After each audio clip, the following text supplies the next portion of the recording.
Chapter के अंदर बताया गया धर्म क्या है। तो वैसे अगर हम धर्म के विषय में चर्चा करें तो उसका मतलब यही होता है कि अगर व्यक्ति अपने कर्तव्यों का पालन करे तो धर्म कहलाता है। तो व्यक्ति के कर्तव्य जो है वही उनके धर्म है। तो क्या हर व्यक्ति अपने कर्तव्यों का पालन करता है, ये तो उस पर खुद डिपेंड करता है कि वो करता है कि नहीं करता। तब हम बात करते हैं भारत में धर्मनिरपेक्ष राज्य के विषय में। तो धर्मनिरपेक्ष राज्य का मतलब होता है राज्य कोई धर्म विशेष को क्या करेगा, मान्यता प्रदान नहीं करेगा। राज्य जबकि सभी धर्मों का आदर करेगा। भारत में ये साफ साफ कहा गया है। और कभी सरकारी नौकरी के लिए या चुनावों में कभी धर्म का प्रचार नहीं किया जाएगा। ये सब भारत में साफ साफ संविधान में वर्णित किया गया है। और अगर कहा जाए धर्मनिरपेक्ष राज्य का मतलब यही होता है।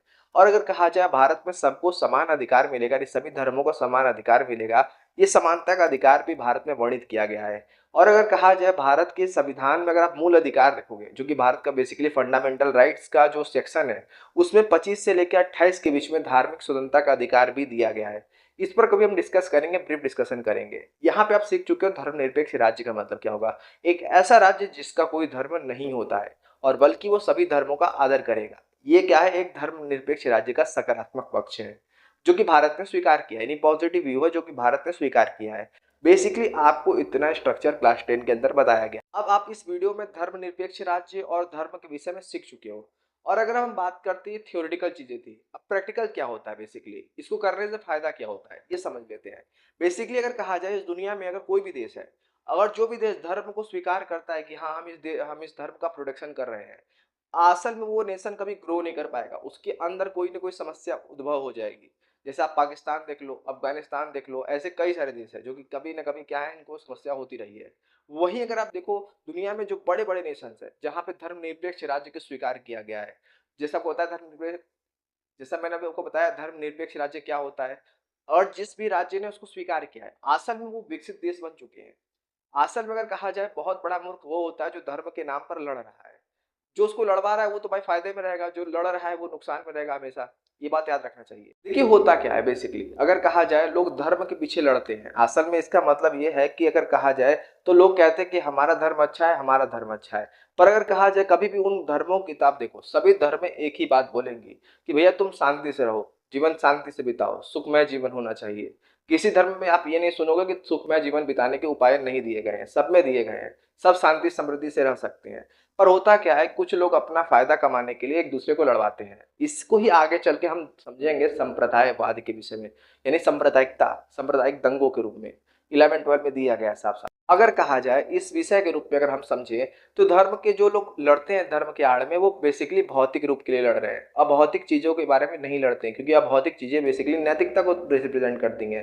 देखिए धर्म के दो रूप हैं, एक भौतिक है और एक अभौतिक है। भौतिक में अगर आप जो किताबें देखते हो, धार्मिक साहित्य देखते हो, ये चीजें हैं जो लोग लिख के गए हैं।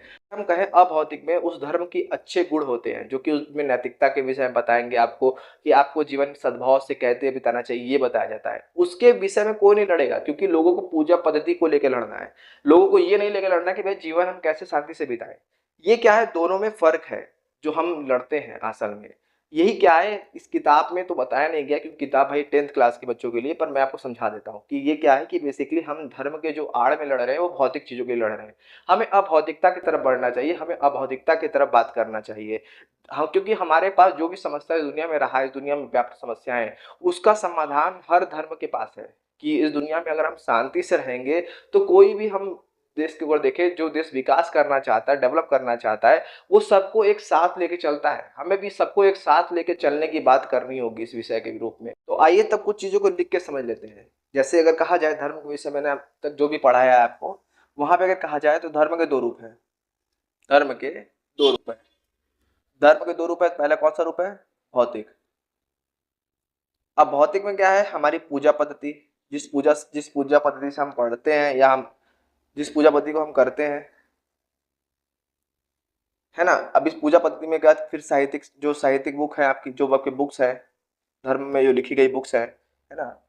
अब है एक है अभौतिक।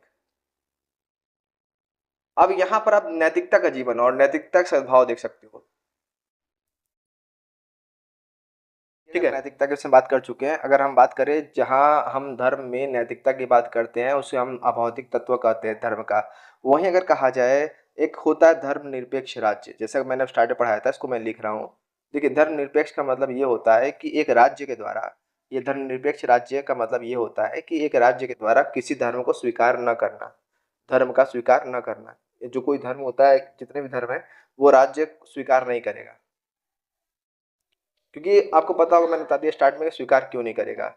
और दूसरी बात यह है, जब वो स्वीकार नहीं करेगा तो सबको समान अधिकार देगा, जितने भी धर्म होंगे सबको समान अधिकार देगा। तो यही क्या है, यही बेसिकली एक धर्मनिरपेक्ष राज्य की गुण है। उम्मीद करते हैं कि आपको वीडियो अच्छा लगा होगा, तो लाइक, सब्सक्राइब एंड शेयर जरूर करिएगा। और अगले वीडियो में मिलते हैं लेसन 4 के साथ।